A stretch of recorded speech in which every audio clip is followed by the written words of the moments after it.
He's our counselor. I hope I don't spell anything wrong here. The second way that he moves is he's our helper. The third way that he moves is that he is our comforter.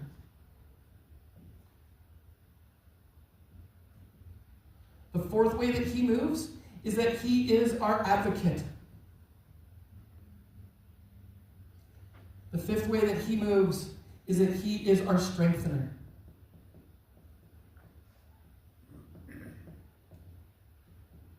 The sixth way is that he is our standby. And the seventh way is that he's our support. Now, you can find other words to describe the characteristics and nature of the Holy Spirit, but in the studies I did this last week, these words were used over and over and over again, and they are words that help describe the complete or the whole work of the Holy Spirit in us. It shows us how he moves us out of stagnation into a faith that draws us closer to God and closer to becoming the person that God longs and intends for us to be. We are not meant to live in stagnant waters, friends, but instead, God has given us his Holy Spirit, and it's the job and the opportunity that we have as believers to embrace his work and allow him to move in our lives.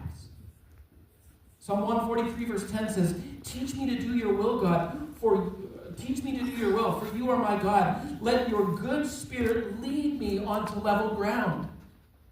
And what David does there in that prayer is that he establishes a foundation to live our lives on that is led by the Holy Spirit and that's going to move us forward from a life where we are from a life in the flesh where we are stuck and stale and frustrated into a life that is secure, where we belong and where we have victory in God.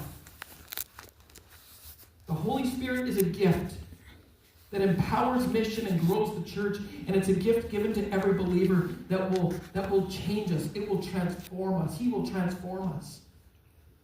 And he will bless us. The reality is that the Holy Spirit gives to us gifts, we learn. And these gifts are meant for the common good, but they're also used to advance God's kingdom. They're meant to bless others around us. And when they come together as one, this is what we call the local church. You know what I've learned is that catching fish in a slough is okay for a time. But fishing in a mighty mountain river, with its powerful waters moving, soaking in the majesty and splendor of the surrounding mountain valley, living in that environment where things are moving and dynamic and real, and similarly living in this